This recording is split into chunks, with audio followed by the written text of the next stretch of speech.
Hello and welcome. You are listening to The Day My Brain Broke, presented by me, Lucy Reddin, in partnership with the Encephalitis Society.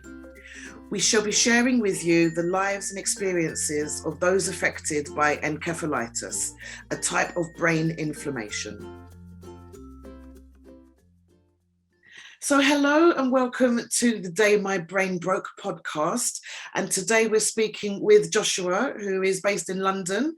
He's one of our fellow London volunteer reps. So welcome, Joshua. Lovely to speak with you today. How are you? I'm great. Thank you so much for having me on. Yeah, no, I'm doing really good today. Thank you. Excellent. We're just really pleased to have you and to speak with you, because I know having a pretty busy day to fit us into your schedule is pretty cool also. So without further ado, let's crack on. First of all, are you able to just give us an example of kind of like what your life was like before encephalitis, whatever normal means, what was a standard day or week like? Yeah, of course. So I've worked for the majority of my working career. I've worked in property, and I still work in property now. And it would be back then it would be front of house, so typical high street estate agent for my sins. And I was working primarily on lettings, so it was always fast paced, always was. And I've done a lot of work in the prime central area and the outskirts of the prime central area as well, central London. So it's always been full on. I'm no stranger to tough work in that department. So it was it was interesting times pre-encephalitis. There was always things happening. Yeah, I bet. And I guess, it's a typical estate agent's life is pretty hardcore and like high paced, fast paced, isn't it? I would presume. Yeah, I mean, it's usually an early start, more often than not, and more often than not, it's quite a late finish as well, because we're quite dependent on people's availability. Most people will work, especially pre-COVID, before the work from home came in.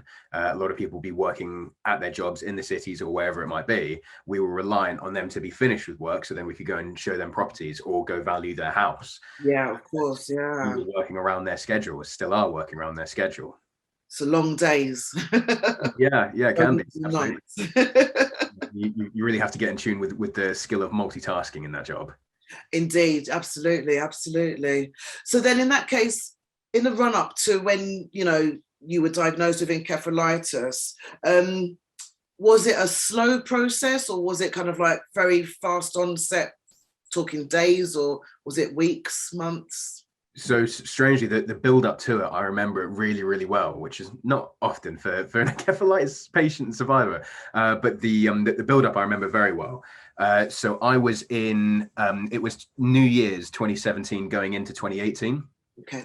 And I was with my girlfriend at the time. We were due to be in London for New Year's Eve, and we'd gone to her family's place for Christmas.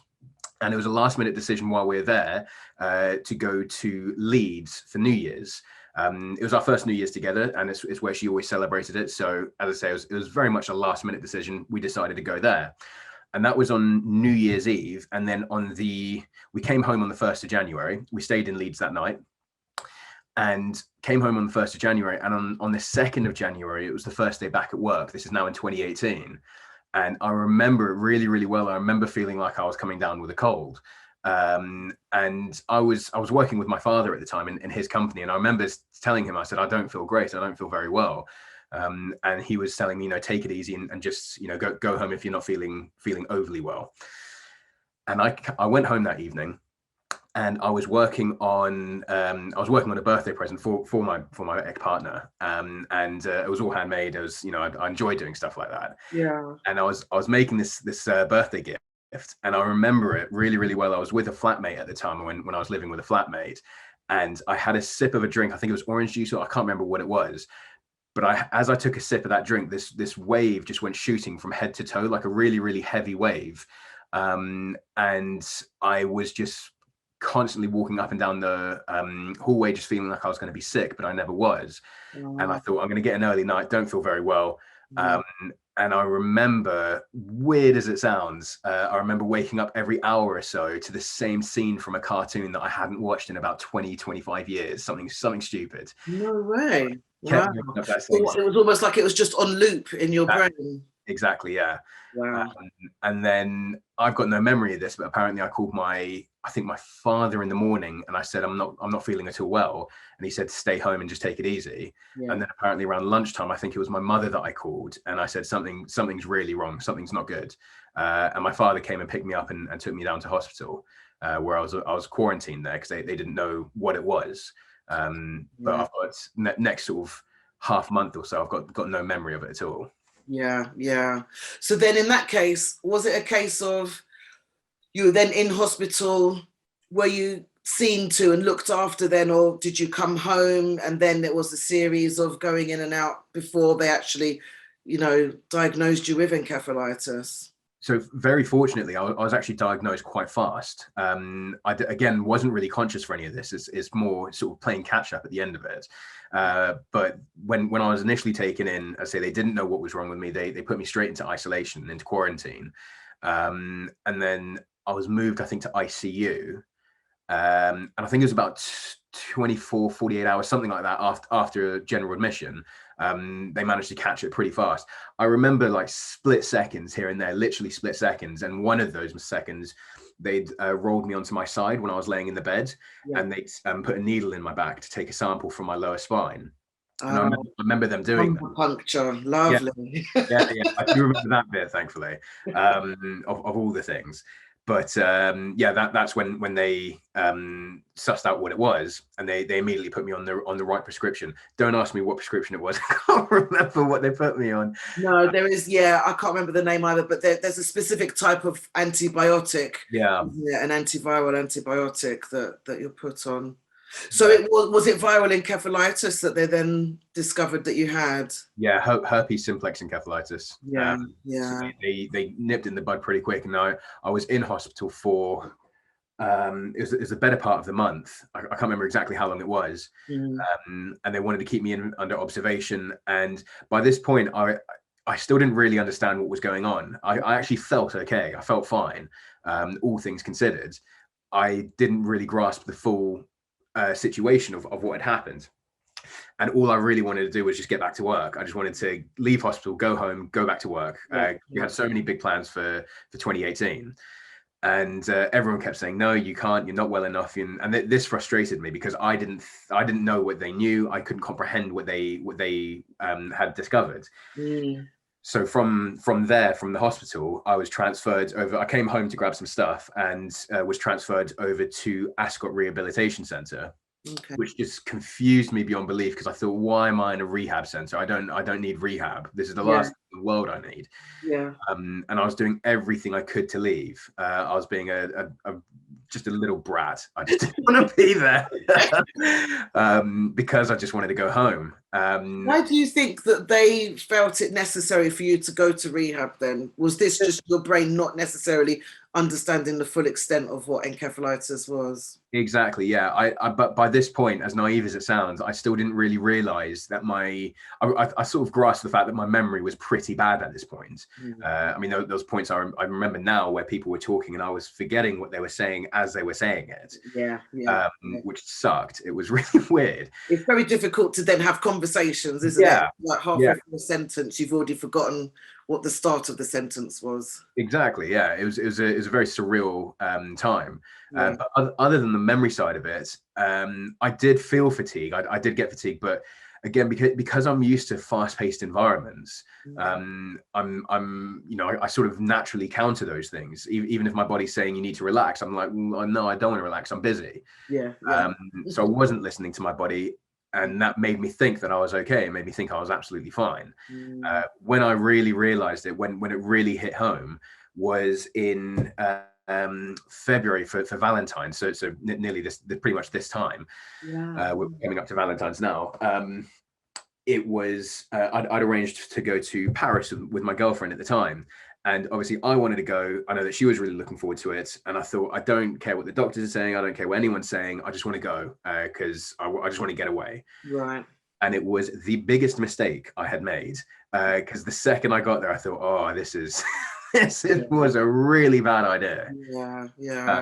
So I immediately caught the next train home from there. It was that bad. It was like, no, this is not going to work. Just couldn't do it. Just couldn't handle it. I couldn't. it's difficult to explain. Like everything was just sort of blurry and molding into one, and I couldn't really string thoughts together, let alone verbal sentences. And I felt beyond exhausted, and I just didn't. I just felt almost like I was in a cage which I couldn't stand up or lie down in. It was just an awful feeling.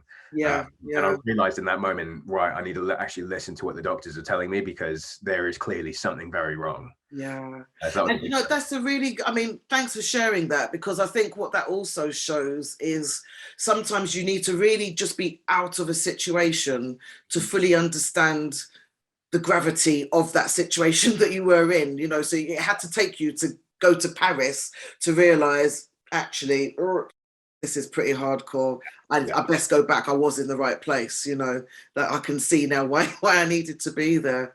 So then how long was the recovery? How long was rehab for you? So the Paris trip happened just after I came out of rehab, like literally just after. And I think I was released from hospital at the end of January 2018. So I was in there for about a month, I think. And then, or it would have been a few days just before. And then I was in Ascot. I can't remember now. I think it was either 1 or 2 weeks. I really can't remember. I remember being there, and I remember the activities they had me doing. And one in particular, I love cooking. I really, really love to cook.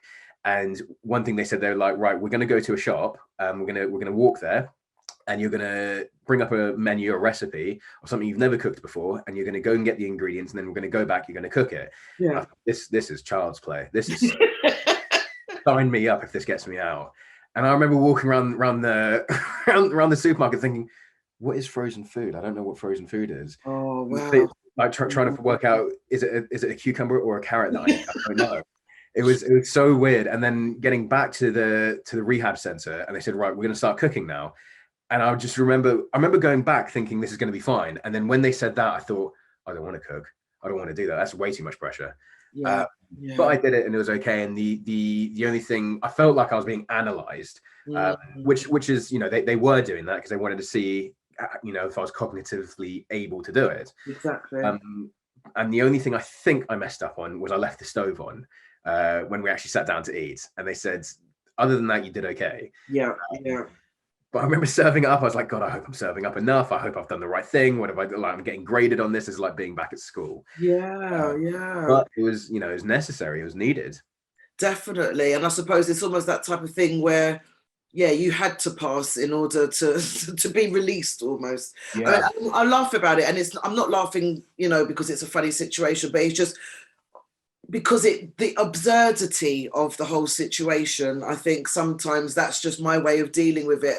I completely understand where you're coming from, but I think possibly people listening or watching who haven't had experience of encephalitis might just find it incredibly difficult to just even understand that concept. Somebody that loved cooking who now doesn't even grasp what frozen food is, you know, walking around a supermarket. I mean, this is the level of damage that we're talking about that has happened to the brain in a very short amount of time. So again, which is why I'm loving these conversations that I'm having with so many of us that, you know, kind of like coming out the other side, because it just shows just how far we've come. You know, that's what the real life situation was. It's that type of cognitive thinking that is just goes out the window. And I also had herpes simplex encephalitis as well. And I know that certain types of encephalitis also attack certain parts of the brain, or they're more prone to attack certain types of the brain. So we are more likely to have been left with similar type of brain issues, you know, or brain cells just not wanting to do what we're asking them to do. So yeah, thank you for sharing that. So I guess following on from that, you were talking about relationships, and I mean, what was the effect like, you know, on your family, on your partner, you know, friends, all of that? How did they cope or not cope with it? So I'm very, very grateful and very blessed that my family were just in my corner every step of the way. My mother especially, they wouldn't let me go a day without realizing and knowing that they were there. And even when I was in hospital, without really fully grasping the situation, like they were just there. And I wouldn't have come as far as I have without them. So that's why I say I'm very blessed to have the family that I do. Yeah. In terms of relationship, I was in a relationship at the time, and I think the whole situation as a whole just took its toll on the relationship. My partner, I don't know if she knew how to handle it or what was going on, but it clearly impacted on the relationship. And there couldn't be a worse time for a relationship to end when you're going through something like that, because your brain is just in a million pieces as it is. For a relationship to then break down around that, it just sends those million pieces into a million pieces each. So it's just like fairy dust. So yeah, I mean, it's at the time wasn't easy looking back on it. I'm a big believer that everything in life happens for a reason. And going through something like that is taught me so many valuable and invaluable skills for where I am today. Coping mechanisms with certain things, or learnings of certain kinds. And it's taught me the value of people and the people that you have in your life. Having that recovery, having that illness, made me grow closer to some friends in particular. I've got a great group of friends, but some friends in particular, I grew closer to them because of that recovery, because they were there for me and they helped me. And they're like family to me. I was very fortunate. My mother, she sent me to a boarding school when I was at school when I was much younger.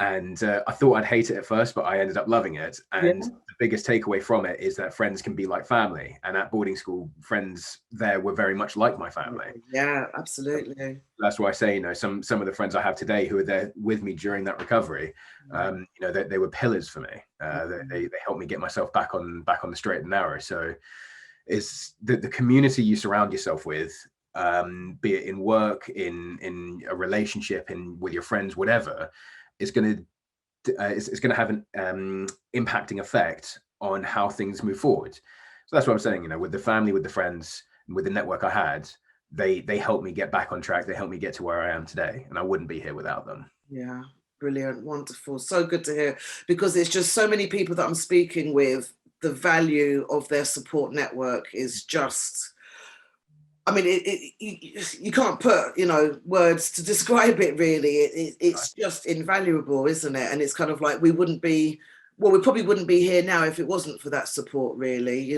So yeah, kudos and props to the guys out there that are, standing behind us, so to speak, supporting us, literally our support network at times when, things are not so great for us.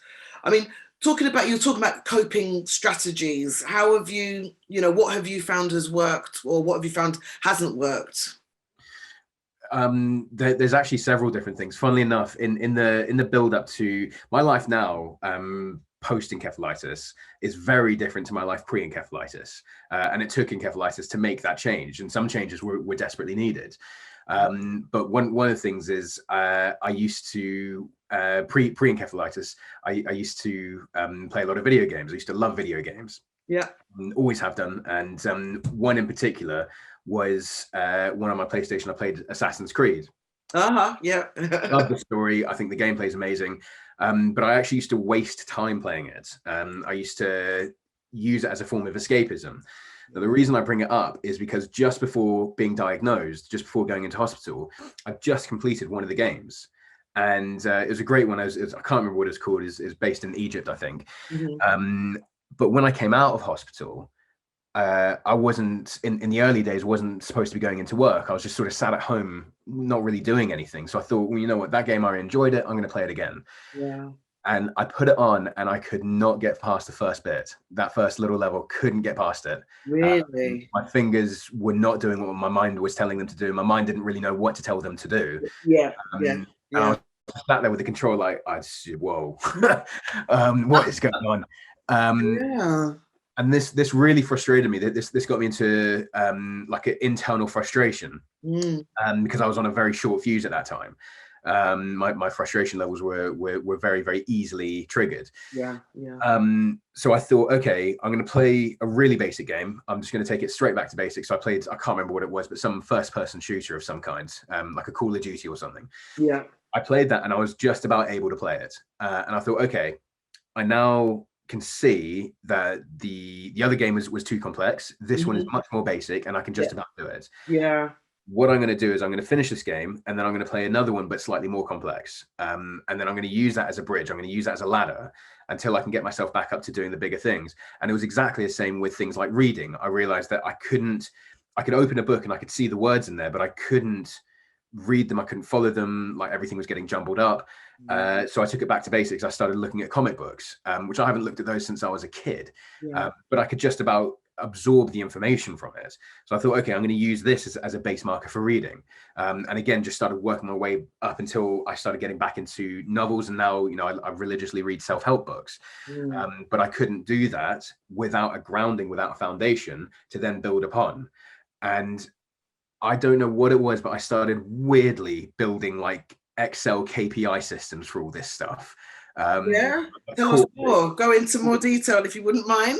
Yeah, it's like corporate branded like KPIs with flowcharts, like progression sheets, all this stuff. The KPIs, we should say for the people at home, key performance indicators. Am I right? Yeah. It is. It's a very, very corporate structure, often used in corporate companies when they want to see, where monitoring what progress has been made and monitoring, where they've done well, how they can exceed in other places. It lives and breathes on Excel, but there's other systems you can use. But because I've used systems like that at work, because I had so much time on my hands, just built them at home on Excel, looking at my progress and my recovery.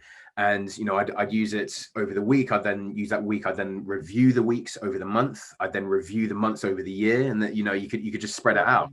Wow. You can see. And then also, more importantly, you'd have that to then look back on over the time as well. So it is something, because I can't remember who it was that I was speaking with, but in one of these chats previously, but we were talking about how important it is to review and kind of reset yourself, because quite often, like you said, with the frustration that can happen so easily, and with that you forget how far you've come along in your progress, so it's a case of, I think we were talking about like every 6 months to just stop, pause and have a look back, reflect on how well you've actually done.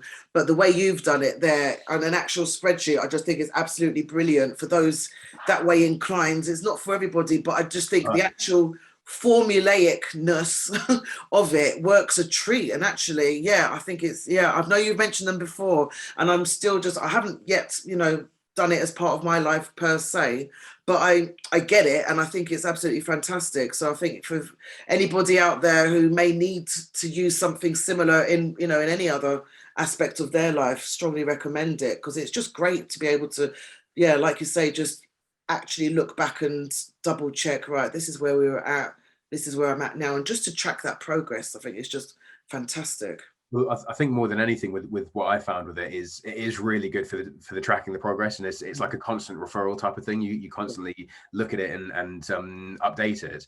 But there were times, and especially when I was in the early stages of the recovery, there were times where I'd get so frustrated and so depleted. And all it really took was to look at those KPIs and look at the progress that had been made. And I thought, you know what, okay, today's a down day. I've lost today, but tomorrow I've got living evidence right here that I can do it. And I know what my target is for next week. It's not a guessing game. I know what it is. I can see it. So I know exactly what I'm working towards. So I'm gonna write today off. Today's a loss, but I've got the week. That's it. Yeah. And I think, again, about accepting today's done. Let's just write it off as well. Don't push yourself so hard just to think, oh, today's really bad, I've got to turn it around, I must make it a good day. Not every day is a good day. So just accept it's a bad one, write it off, knock it on the head, put your feet up, have a cup of tea and a Kit Kat or other chocolate bars that you so choose. My mother, she told me something which ingrained into my mind at that time, which is that there's only so many days that can happen. As in that if you look at the world and life and the universe however you want, but there's only so many days within your recovery that you're going to have an off day. So when you have that off day, it's actually a good thing, because you've just ticked another one off. You're one less. That's one less day that you now have to deal with, and it's one day closer to you not having to deal with it again. So looking for the benefit in it is the key driver. Yeah, absolutely. props to your mum for that. That's a good one. Definitely, definitely. Just thinking what else to ask you. Well, I was talking about, well, you've kind of mentioned it before already about the new you and accepting the new you. You say you've gone back to work now. Have you had to change how you work? Because you're still working in the same industry. You know, have you found much has changed? How is it? Yes and no. I mean, weirdly, actually, when I'm out going out meeting with clients, I actually bring in more business by telling them about my story, because everybody loves a story. Everyone loves to hear stories. Yeah.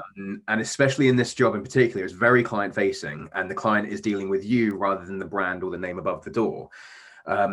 So it just comes up naturally during conversation. And for me, you know, I always say the same thing, and it's the truth, but I always say it.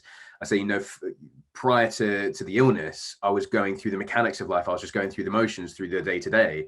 Whereas now, having gone through that and, you know, look death in the eye and come back to tell the story, it shows to me the value of life. And I'm not looking to leave behind, you know, a name that people know. I'm looking to leave behind a name that people aspire for. You know, I want to give people a reason. I want to give people a purpose. And when you say things like that to a client, they very quickly realize you're not in this just for the money, or you're not in this just for because it's a day job. You're in this because it's either a career or a lifestyle for you. And you now have their intentions at heart, their best intentions, because if they're not winning, you're not winning. And as I say, you know, I say this to clients, and I build great relationships with them now. Like, prior to the illness, it was a job. And you know, it was a great job. I had a great career, but now I form lasting relationships with my clients. You know, I've got great relationships with some of them. You know, some of them I go to events with regularly, and you know, I've been invited around for dinner and to, you know, big things that they do. It's absolutely amazing. They introduce me to other people as well. My network just grows. It all stems back from just telling the truth and telling the story, because people love to hear stories. Oh, I'm sure that's incredible, absolutely incredible. And you know what, I just love hearing you talk about that is just how passionate you clearly are about it. So there's no bull there, that's real. So thanks for that. But also, it's just to see when things have, but you know, like you say, coming back from the depths of despair. You know, encephalitis is a killer. You know, we have to remember this, and we have to respect that. So those of us who survive it, you know, I think we do come with that sense of gravity, but also that sense of enjoyment for life, because we know how easily things could have turned out differently. So to then be able to put that into your everyday, you know, comings and goings regarding your work, regarding your career, letting people know about it, because even hearing you say that, I don't do that. And I'm just thinking maybe I should, to be perfectly honest, because I'm usually quite guarded. I don't tell people. So I'm thinking maybe I should do a Joshua and tell you. I think you should shout it from the rooftops. I think, yeah. 100%. Yeah, as I said, people love to hear stories, and the best part is people relate to stories as well.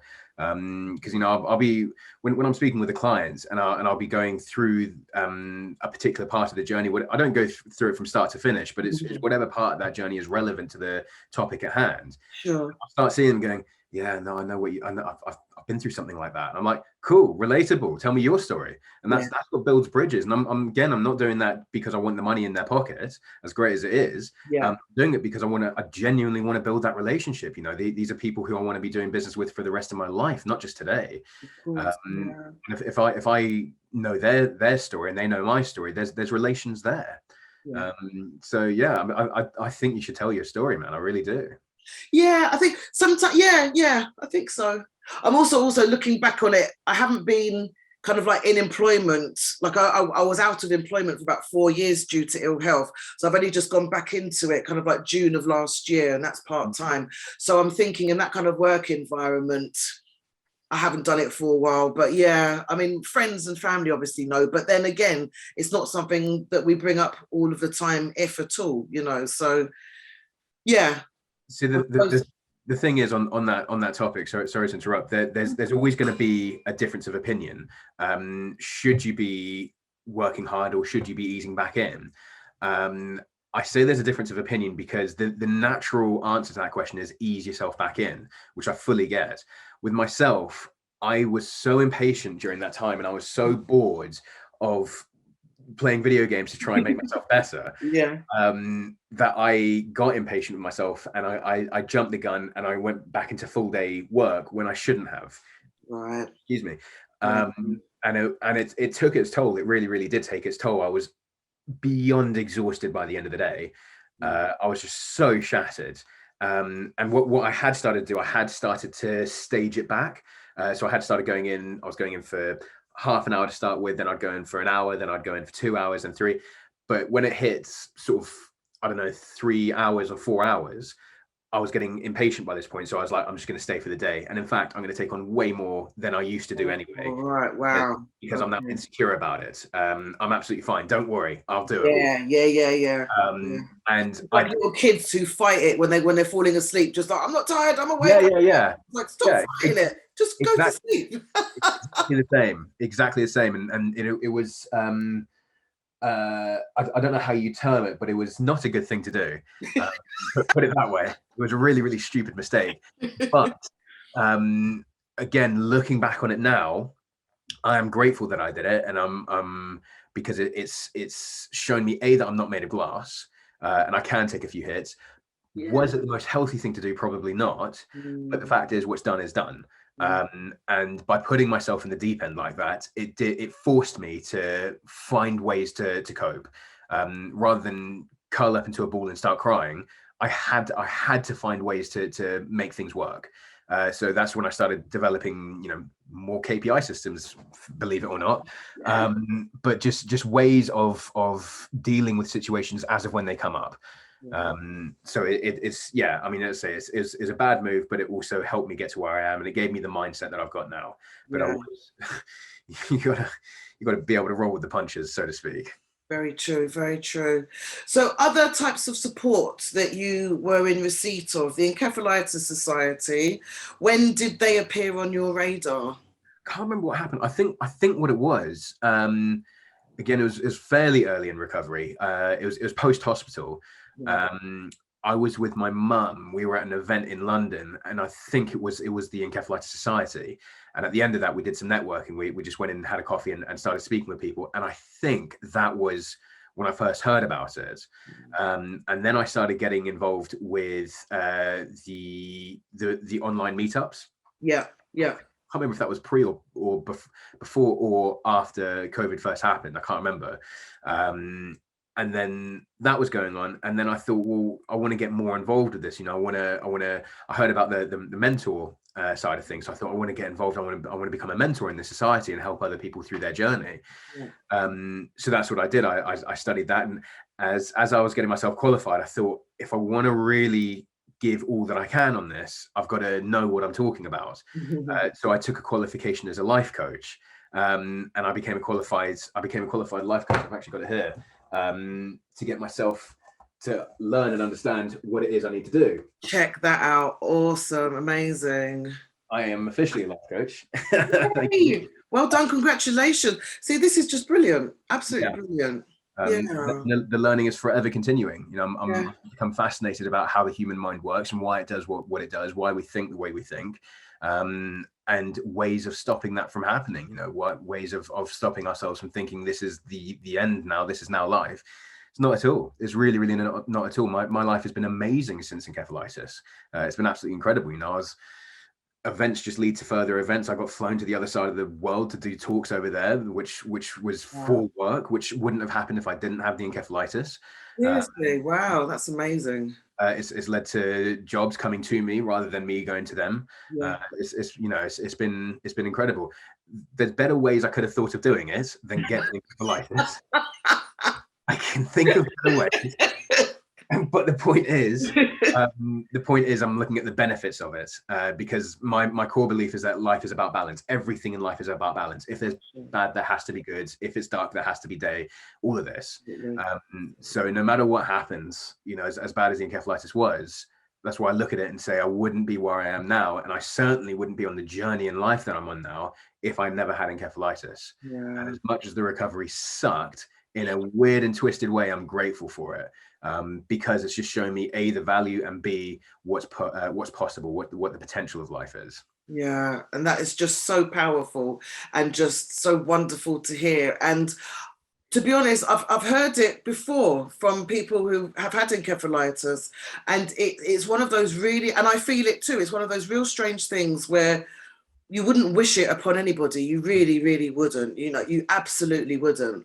But you can actually see some benefits from it, if not just benefits from it. You know, other than the event itself, and depending on how you have been affected afterwards, because you know there are degrees as to how you know we all rehabilitate, Yeah. and I think you know that's where the answers will be different. But yeah, I just think I agree, it's amazing how, and I think, let me finish the sentence. I suppose it's amazing how you can feel so positive about such a negative life experience, Yeah. but it's understandable, I think, because it was something that you feel you almost cheated death almost, you know? So it was kind of like, you can only but look at the positives now, because the big fat negative was we could not have been here. You know, we could easily have gone on whatever day it was decided to have, you know, the day our brain broke, we could have not come back from being broke.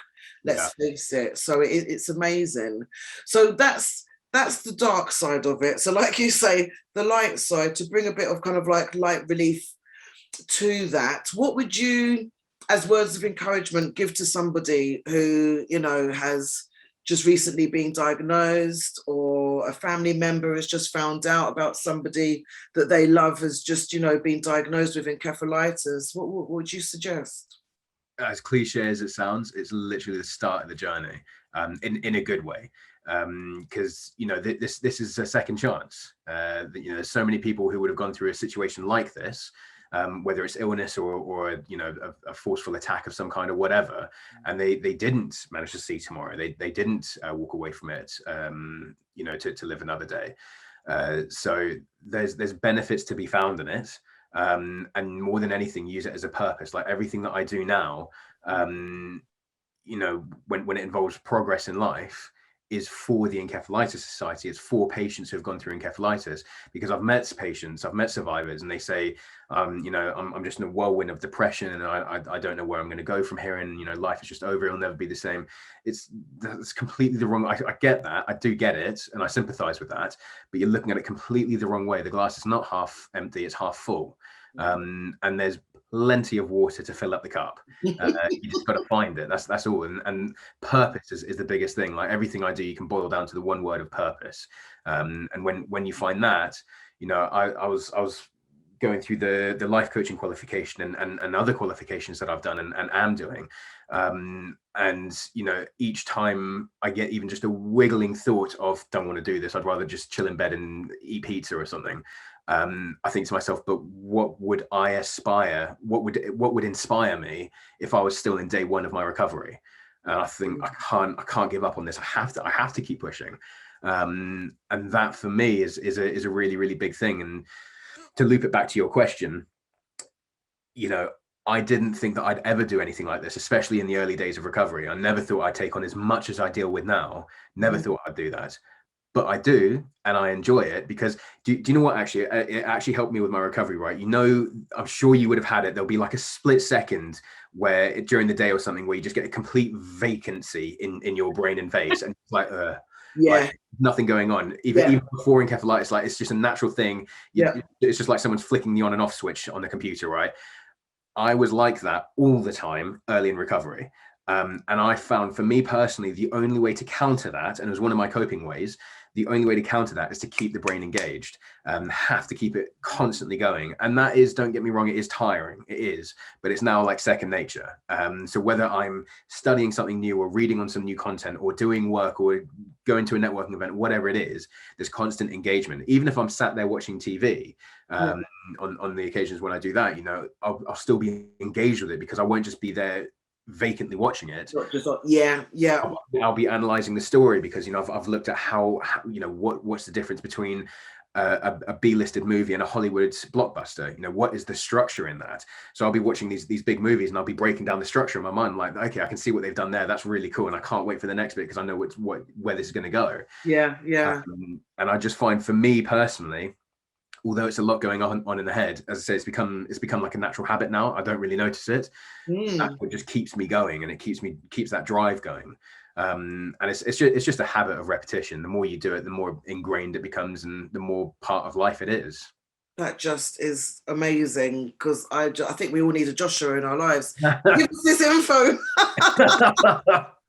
Honestly, I'm just like, I'm taking it all in. I'm just like, wow, really? Yeah, that's actually, to be honest, because I think I've probably fallen into the trap, and I'm sure many others have. And this is probably not even whether you have encephalitis or have had it, where you limit yourself. You think that you can't do things. You're like, oh, like you say, oh, it might tire me out, or it might be too much, or I'm not sure I can do it. Even if it's just an insecurity, you don't think that you can complete it. Therefore, you won't bother. But your attitude is just like, no, come from the complete opposite. I love when you said there, when you just take yourself back to that day one of, when you were first there lying in hospital, and you just couldn't get out of that funk. It's almost like just replaying how bad you were. It goes back to what we said earlier about just seeing how far you've come. That in itself should motivate you to continue going forward. So I think for a long time, quite possibly, I've been telling myself, oh, I can't do this, I can't do that, because it will be too much for my brain. Maybe I should just give it a go. Yeah, so what you're telling your subconscious self that it can't be done, and your subconscious is just agreeing with you, saying, okay, it's done. But the second you switch that and say, yeah, it can be done, your subconscious will start thinking, yeah, okay, he's telling me it can be done, so we must find a way now. Let's do it. Yeah, I absolutely love that. That is absolutely fantastic. I hope everyone listening gets value out of this. We're not even charging for this, It's all free. With regards to music, because I do like to ask this for everybody, and obviously I can see a nice little instrument in the background, so I know this is going to resonate with you hugely. But music, I believe music is a therapy. It's always been a kind of a constant in my life. How is it for you? Really interesting that you asked that, actually. So again, when I was in, is another, well, we'll call it a coping mechanism, but it's not really a coping. It's like almost like a tool of progress. We'll call it that, a tool of progress. Like it already. So when I was early in the recovery, as I'm sure most patients, when they're early in their recovery, there's so much confusion and distraction, paranoia, all this stuff going on. It's like a rock concert going off in your head. And I felt myself slipping into these states of I wouldn't brand it as a depression, but it was more depressed energy. And I just felt really down. I just felt low in mood. And I just couldn't really do anything. I couldn't really fathom the energy to do anything. And the way this relates to music is because when I was younger, before I got into property, I was a musician, had a phenomenal career. It was amazing. Played at the O2, toured around America. Like it was incredible. Okay, can I just say we're going to do another podcast about that another time? Thank you for letting us know. It was a very, very cool career. It was awesome. But yeah, I'll tell you the full story another time. But anyway, so obviously music runs deep in my veins. Absolutely love it. Very, very big time and space for it. But there were certain tracks when I was playing them off Spotify or my phone or whatever, there were certain tracks when they played, I just felt euphoric. I felt amazing. I felt full of energy, full of life, complete bipolar opposite of how I was feeling prior to that track coming on. Yeah. And I very quickly worked out there was only like 3 or 4 tracks in my playlist where this happened. And it was a very, very distinctive feeling, a very distinctive notion that came up from inside me. I did some background research on them, and I worked out that they were all of very, very similar key, very similar tempo, very similar background. Like all of it were very similar. And I thought, okay, I'm going to run a little experiment on this. I looked at, I can't remember what it was called, but I found a website that you type in, whatever key it is, and it'll bring up all these songs which are in that key or in this tempo or whatever. Really? I put together this playlist on my phone, which I called Cloud9. Which are just all songs that match that criteria. They're not identical, but they're similar in tempo, key, and tone. Right. And whenever I got into one of those states, I just literally put it onto shuffle, broke my speakers by turning them up to 11, and just started dancing around my apartment. And literally like that, my depressed energy went. I just felt on cloud nine, hence why I named it that. Yeah. I felt amazing, and it was almost like a shot of energy is the only way I can Yeah. explain Yeah. it. It was like you're just wiping off the muck from a screen, and you can now see and you can drive straight. That's So this is exactly a what it is. website, so you can put in the actual name and name of a track, and then it will. I can't remember what it was years ago that I looked at it. Yeah. I'm sure just do a Google search for something like that. Yeah. Yeah. Music track finder or music tempo finder or something. That's such a great idea as well, though. I didn't even know anything like that existed. You'll find there was one song in particular that started it for me. What was it? It was I think it was Little Less Conversation. Oh yeah. And there we go, Cloud Nine. I've got over 5.5 hours of music on there. Yeah, Praise You by Fatboy Slim and Little Less Conversation by Elvis Presley featuring JXL. Those were the two main songs. And then from there, it just built into this bigger playlist. I've got loads of songs on there now. And as I say, whenever I got into that state, I just put it on and I felt amazing. I felt absolutely incredible. That is, but you know what I love about that, Joshua, is the fact that you instigated that thought in the first case. So it was kind of like, right, these songs resonate with me. Why? And you actually looked into that and then realized actually it's similar key, similar tone, probably the phrasing might even be similar. And I find that I'm in certain songs that I resonate to, quite often I'll be like, you know, do you like the lyrics or is it the music itself that kind of moves you? And I find quite often music where there will be lyrics, but I'm not listening to the lyrics because I'm so moved by the music. So I'll love a song and then realize after probably, you know, the 8th, 9th, 10th time I've listened to it, I've realized, oh, do you know what? The lyrics really resonate with me because it's only now that I'm really listening to them. But I'll notice they're all of similar ilk. You know, the actual content of the lyrics are all very similar. Usually quite depressing, I'm not gonna lie, but you know, but that's because of the type of songs that I resonate with. You know, I like, there's an inner soul diva within me, so they're quite often an Aretha track or a Whitney track or Mary track, something like that, you know. And it's kind of like, but quite often if it's a good beat, I'm off, like you say, I'm dancing around my flat before I've realized what the words are that I'm dancing to. Well, I realized what was important when I was doing that is the volume. You actually do need to crank it right up because that's when it starts really embedding into you. You're actually in the music rather than just listening to it. So yeah, I mean, the complaints I got from my neighbours. Did you really? But then no, they were cool. They just gave me a little tap on the shoulder, like, can you?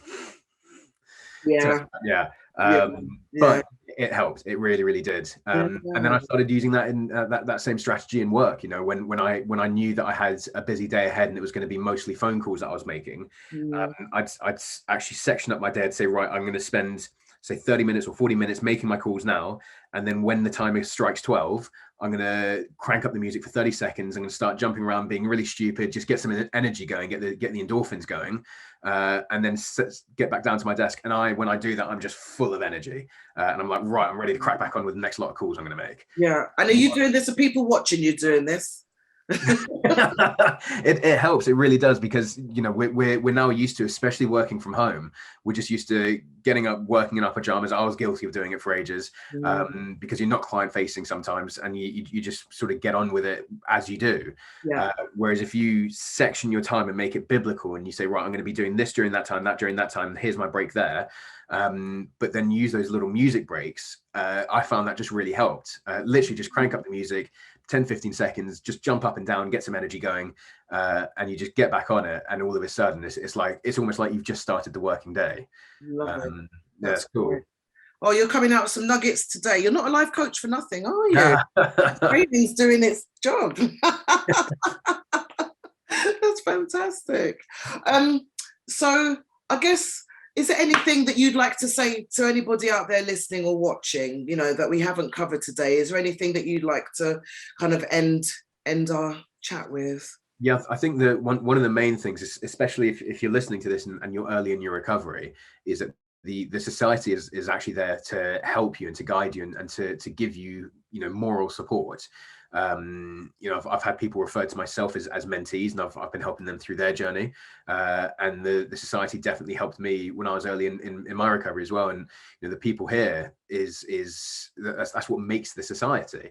And it's you know, it's integral to anything, because you realize you're not alone on this. And there's, you know, it can be quite a daunting journey, especially early in the recovery. It can be daunting, it can be scary, and it can feel very, very lonely, because you feel like you're in this on your own. But it's so far from the truth, it's ridiculous. And not only that, like I've spoken with so many people who I'm able to relate to, who haven't been through encephalitis, but they've been through something similar. So the point I'm making is, you know, talk about it, speak to people. People, again, you know, I've reinforced this state time and time again. People love to hear stories, and that's what builds relationships, whether it's personal or professional. Stories build relationships. So, you know, get your story out there, speak to people, because you never know where it can lead.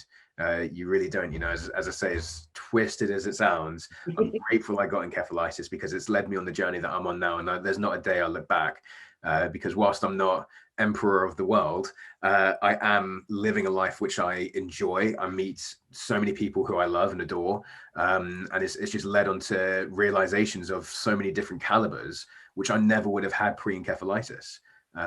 So that's what I'm saying, you know, find the benefit. There is a benefit in there. Everything is, life cannot physically exist without balance. So no matter how bad it is, I always used to say to people, it was a slingshot. I started off by saying, I'm not the bottom of the barrel, I'm the ground beneath the barrel. That's how I felt. But I now look at it and think it's not a barrel, it is a slingshot, and you're being pulled further and further and further. But eventually those fingers are going to let go, and all of that tension on that rubber band there, that is going to, the further back you go, the further forward you're going to go. So this is why I'm saying, look at it as a benefit, use it as fuel, because you can go so far on this. And it just gives purpose, man. It just gives purpose to everything that I do. So just find the purpose in it, and just let it guide you. Joshua, I'm not even going to say anything to follow up with that, because that was profound. If I'm completely honest.